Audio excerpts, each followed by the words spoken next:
Assalamualaikum warahmatullahi wabarakatuh. Bismillahirrahmanirrahim. Alhamdulillahi rabbil alamin.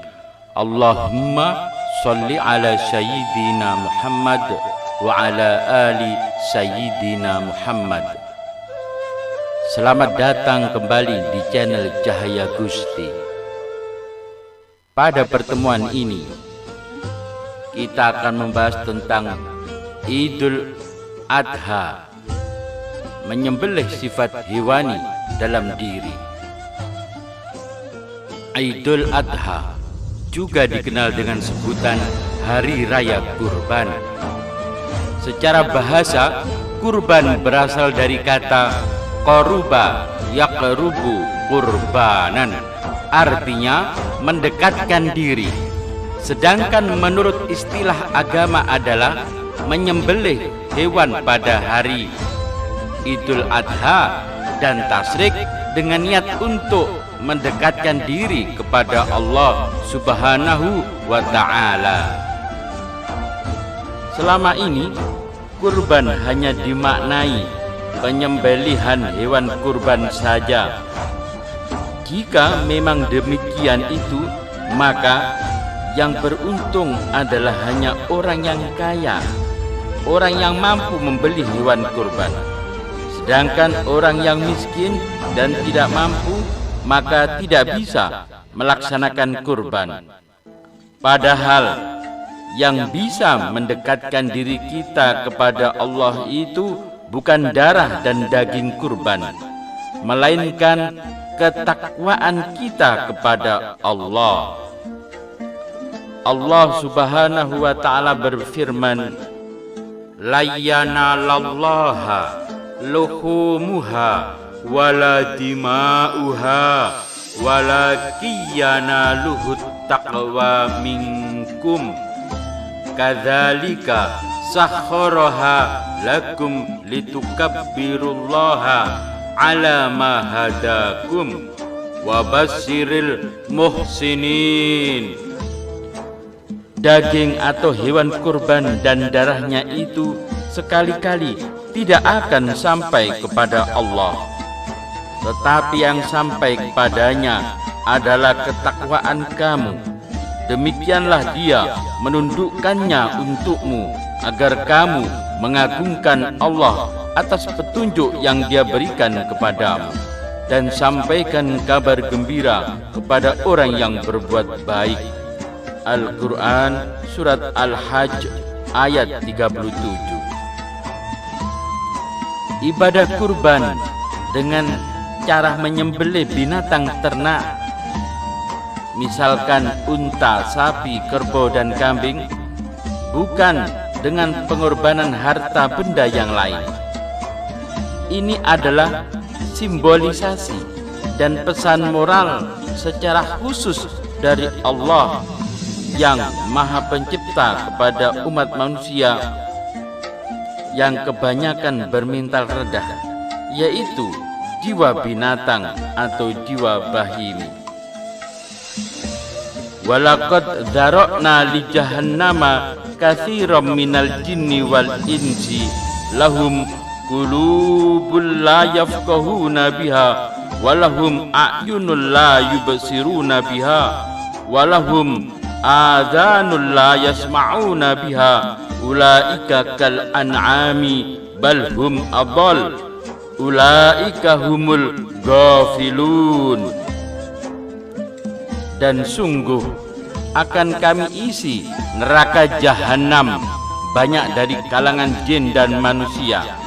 Mereka memiliki hati tetapi tidak dipergunakannya untuk memahami ayat-ayat Allah, dan mereka memiliki mata tetapi tidak dipergunakan untuk melihat tanda-tanda kekuasaan Allah, dan mereka mempunyai telinga tetapi tidak dipergunakannya untuk mendengarkan ayat-ayat Allah.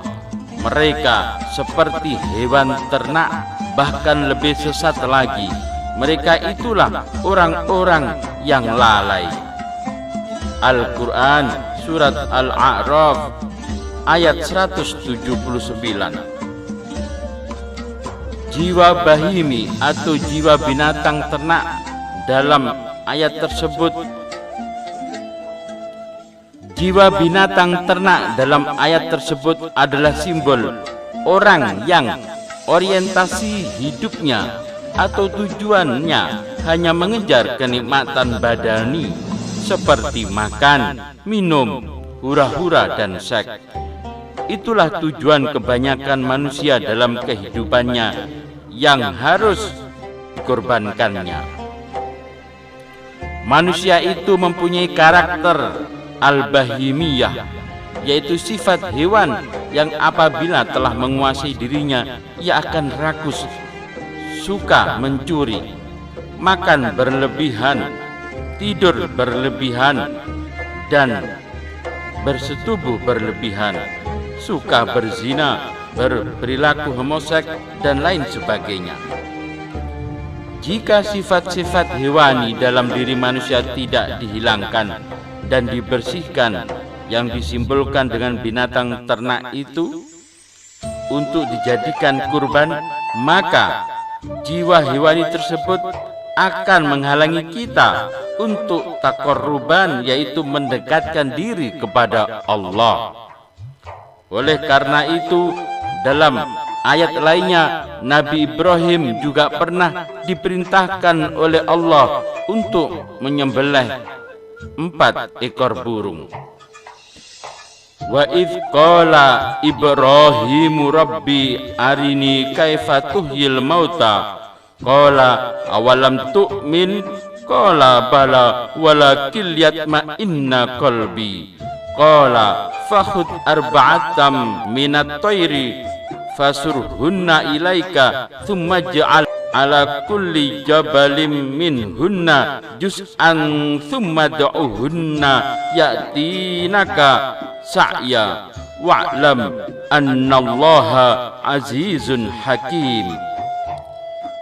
Dan ingatlah ketika Ibrahim berkata, "Ya Tuhanku, perlihatkanlah kepadaku bagaimana engkau menghidupkan orang mati." Allah berfirman, "Belum percayakah engkau?" Dia Ibrahim menjawab, "Aku percaya, tetapi agar hatiku tenang." Dia berfirman, "Kalau begitu, ambillah 4 ekor burung, lalu cincanglah olehmu, kemudian letakkan di atas masing-masing bukit 1 bagian. Kemudian panggillah mereka, niscaya mereka datang kepadamu dengan segera. Ketahuilah bahwa Allah Maha Perkasa dan bijaksana." Al-Quran ayat 260. Maulana Jalaluddin Rumi dalam Masnawi Ma'nawi menafsirkan 4 ekor burung yang disembelih dan dicincang oleh Nabi Ibrahim itu adalah sebagai 4 ekor unggas yang ada dalam diri kita. Keempat ekor unggas itu adalah: 1. Bebek yang mencerminkan sifat kerakusan. 2. Ayam jantan yang melambangkan nafsu. 3. Merak yang menggambarkan kesombongan. 4. Gagak yang melukiskan keinginan. Menurut Maulana Rumi, kita hanya bisa kembali hidup sebagaimana manusia ketika kita berani menyembelih keempat sifat unggas ini di dalam diri kita, sebagaimana Nabi Ibrahim alaihissalam mencincangnya.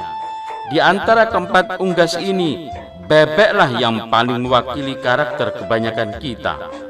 Tentang bebek, Maulana Rumi bercerita, bebek itu kerakusan karena paruhnya selalu di tanah, mengeruk apa saja yang terbenam, basah atau kering.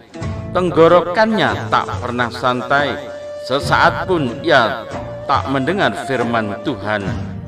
Selain makan, minumlah, seperti penjara yang merangsek rumah-rumah dan memenuhi kantongnya dengan cepat. Ia masukkan ke dalam kantongnya baik dan buruk, permata atau kacang tiada beda.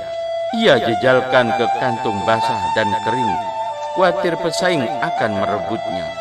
Waktu mendesak, kesempatan sempit, ia ketakutan. Dengan segera di bawah tangannya, ia tumpukkan apapun.